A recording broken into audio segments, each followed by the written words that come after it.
देखो आप देख भी रहे हो मेरा 53 स्कोर था तो 57 हो गया था, मतलब 4 नंबर का इंक्रीज़ हुआ था।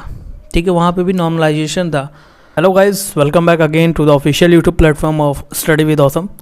मेरा नाम हर्ष है दोस्तों। आज की इस वीडियो में बात करूंगा कि नॉर्मलाइजेशन से क्या आपके नंबर बढ़ते हैं या घटते हैं। ठीक है, तो इसका क्या केवीएस पीआरटी में इसका कोई इफेक्ट पड़ सकता है, और साथ ही साथ जो हमारी कट ऑफ हाई गई है तो उसके क्या रीज़न थे। ठीक है, इसकी मैंने एक डिटेल फैक्ट बेस्ड वीडियो बनाई हुई है। अगर आपने नहीं देखी तो चैनल की आप प्लेलिस्ट के आई बटन से देख सकते हैं, या डिस्क्रिप्शन में भी इसका लिंक दे दूंगा, आप वहाँ से देख लेना। और अगर आप न्यू हैं तो ज़रूर सब्सक्राइब कर लें, क्योंकि आने वाले टाइम में आपको इस तरह की कई और वीडियोज़ मिलती रहेंगी जिससे आपको बेनिफिट मिलेगा। ठीक है, तो शुरू करते हैं आज की अपनी वीडियो। देखिए, यहाँ पर अगर हम बात करें कि जो हमारा पीजीटी का रिज़ल्ट आया है और टीजीटी का रिज़ल्ट आया है, उसमें कट ऑफ हाई क्यों गई है। ठीक है, तो यहाँ पर पीजीटी हिंदी, मैथ, कॉमर्स और सीएस यानी कंप्यूटर साइंस के 4 ऐसे जो फील्ड्स थी, जो सब्जेक्ट्स वाले थे, उनकी कट ऑफ 143 से लेकर 149 तक गई है। तो अगर मैं हिंदी की बात करूँ तो 143, 137, 132, 130 गई है। और इसकी अगर हम टोटल पोस्ट की बात करें तो 172 है। मैथ की बात करें तो इसकी 141 इसकी जनरल की गई थी, 131 ओबीसी की, एंड पोस्ट जो है यहाँ पर 184 है। ठीक है, और आपका कॉमर्स का 145 इसकी कट ऑफ जनरल की थी, एंड 138 इसकी गई थी ओबीसी की, तो 130 एंड 116 एससी एसटी की गई थी। और नंबर ऑफ पोस्ट की बात करें तो 66 थी। तो यहाँ पर अगर आप देखेंगे तो पोस्ट ऑब्वियस सी बात है कि स्टार्टिंग हिंदी, और अगर हम मैथ्स की बात करें तो ये लगभग 125 के करीब है, 172 एंड 184 है ना। तो इसमें कट ऑफ क्या है, सीट्स आप देख लो पहले, तो सीट्स कितनी कम है, 172, पूरी 200 भी नहीं है, पूरी 200 भी नहीं है। तो सीट्स कम होने की वजह से यहाँ पर क्या है कि कट ऑफ बहुत ज़्यादा हाई गई है। इसका एक ये रीज़न है। ठीक है, दूसरा रीज़न जो स्कैम वाला निकल के आ रहा है वो भी है, बिल्कुल है वो स्कैम वाला, क्योंकि अगर आप पीडीएफ देखोगे तो उसमें आपको लाइन से कुछ ऐसे रोल नंबर्स दिखेंगे जिनको इंटरव्यू कॉल के लिए बुलाया गया है। उसमें आपका बिल्कुल लाइन टू लाइन मतलब आ रहा है, जैसे कि 59, 58, 56, मतलब इस तरह से सीरियल वाइज आ रहा है। तो बहुत करीब करीब 1-2 या डिजिट का छोड़ के बच्चे इतने मतलब करीब करीब के सिलेक्ट होना एक सोचने वाली बात है। ठीक है, मान के चलो अगर 20 या 30 नंबर का या रोल नंबर का गैप है, उसमें भी हम थोड़ा सा समझ सकते हैं, पर अगर ऐसा देखने को मिल रहा है तो ऑब्वियस सी बात है वहाँ पर स्कैम भी है इन्वॉल्व। ठीक है, तो इन 4 जो सब्जेक्ट्स थे पीजीटी में बहुत कट ऑफ हाई गई, और पोस्ट भी क्या है, कम है। तो इसका आप सीधी तौर से आप समझ सकते हो कि पोस्ट बहुत ही लिमिटेड है, जिसकी वजह से कट ऑफ हाई गई। ठीक है, ये तो पीजीटी की बात हो गई। अब टीजीटी की अगर हम बात करें तो इसमें मैंने टॉप 3 जो हाई कट ऑफ वाले हमारे टीजीटी हैं सब्जेक्ट्स हैं उनको मैंने लिखा है। देखो, संस्कृत की बात करें तो 142 जनरल की गई, 137 गई है आपका ओबीसी का। इसी तरह 5 नंबर और 6 से 7 नंबर 8 नंबर का गैप पे आपके ईडब्ल्यूएस वगैरह की गई है। टोटल पोस्ट की अगर बात करें तो इसमें पोस्टें हैं 347, इसमें ज़्यादा पोस्ट हैं। टीजीटी हिंदी की बात करेंगे तो 141 कट ऑफ जनरल के लिए, एंड 134 ओबीसी, इसी तरह 129 एंड 118। तो गैप यहाँ पर हमें देखने को मिल रहा है 5 से 7 नंबर का गैप मिल रहा है, और 8 नंबर का भी गैप मिल रहा है। ठीक है, तो जिन पर्टिकुलर है स्पेसिफिक टीजीटी या पीजीटी में पोस्ट कम है और गैप जो है 7 से 8 नंबर का मिल रहा है, वो आपके नंबर ऑफ़ सीट के डिस्ट्रीब्यूशन की वजह से भी होगा। ठीक है, जहाँ पर आपका नंबर ऑफ़ सीट का डिस्ट्रीब्यूशन क्या है, ज़्यादा दिख रहा है ना, मतलब कि आपका ओबीसी और जनरल की सीट्स में अगर डिफरेंस ज़्यादा है तो वहाँ पर कट ऑफ में भी डिफरेंस ज़्यादा है।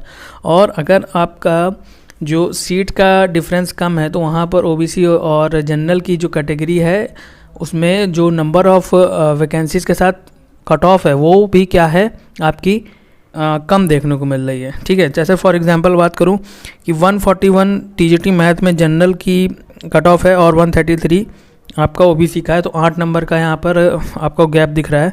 और इसमें जो पोस्ट में डिफरेंस है वो लगभग 60 सीटों का डिफरेंस है।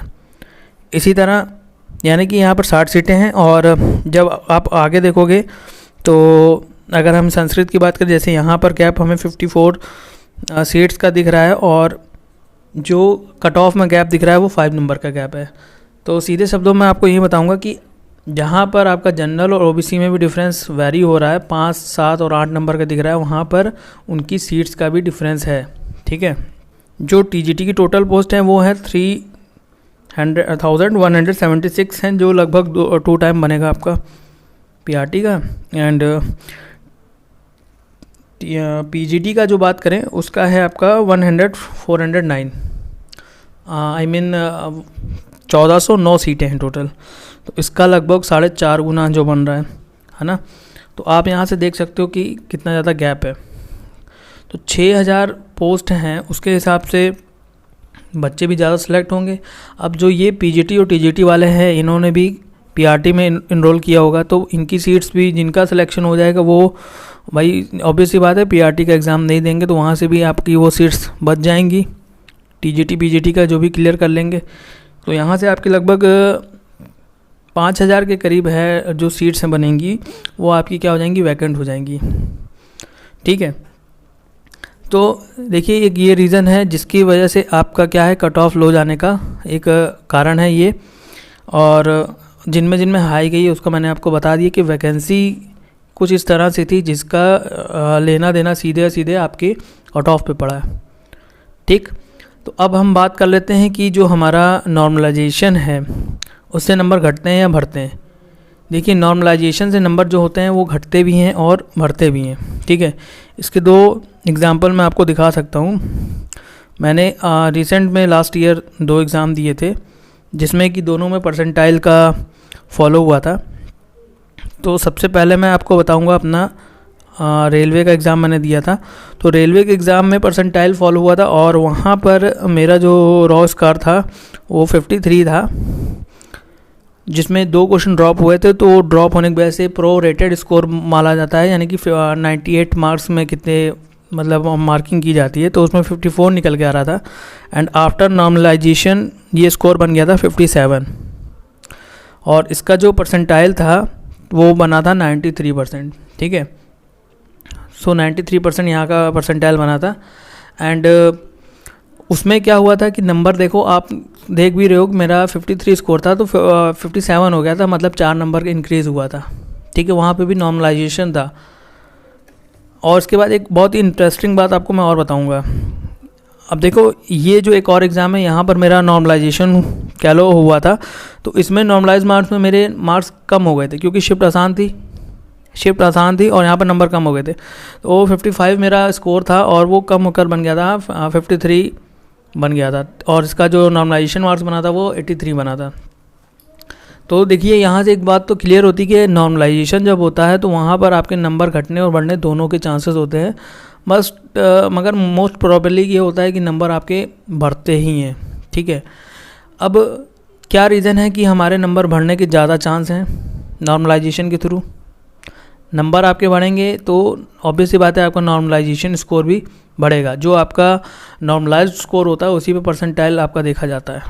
ठीक है, तो देखिए जो हमारा भी एग्ज़ाम है वो एक टीचिंग एग्ज़ाम है। टीचिंग एग्ज़ाम में जनरल ओवरऑल बच्चा नहीं आता है, उसमें आपका बीएड और डीएलएड वाले बच्चे शामिल होते हैं जिन्होंने ये कोर्स किया होता है। उसके बाद भी वो बच्चे शामिल होते हैं जिन्होंने सीटेट क्वालिफाइड होते हैं।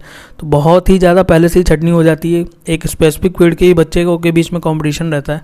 ठीक है, तो यहाँ पर कई सारे फैक्टर हैं। देखो अगर आपका टीजीटी पीजीटी के बच्चे निकल जाएंगे तो वहाँ से आपकी सीट्स वैकेंट होंगी। फिर नॉर्मलाइजेशन से आपको मैंने अभी बता ही दिया कि आपका स्कोर घट भी सकता है, बढ़ भी सकता है, तो मगर जो चांसेस ज़्यादा हैं वो बढ़ने के रहते हैं। बढ़ने के क्यों चांसेस ज़्यादा हैं? वो आपका जो नंबर ऑफ़ कैंडिडेट्स हैं, जनरल कैंडिडेट्स में नहीं है, स्पेसिफिक कैंडिडेट्स हैं सारे, जिन्होंने एक पर्टिकुलर फील्ड में अपना क्या किया हुआ है, डिप्लोमा या डिग्री किया हुआ है।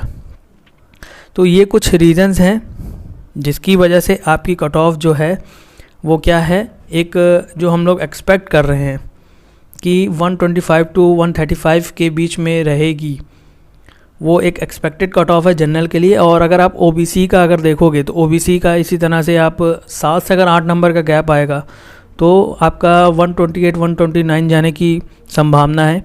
ये मैं आपका नॉर्मलाइज स्कोर के अकॉर्डिंग बता रहा हूँ, जो नंबर आपके रॉ मार्क्स बढ़ जाएंगे। ठीक है, बाकी ऐसा कोई प्रेडिक्शन कोई नहीं कर सकता जब तक रिज़ल्ट नहीं आता।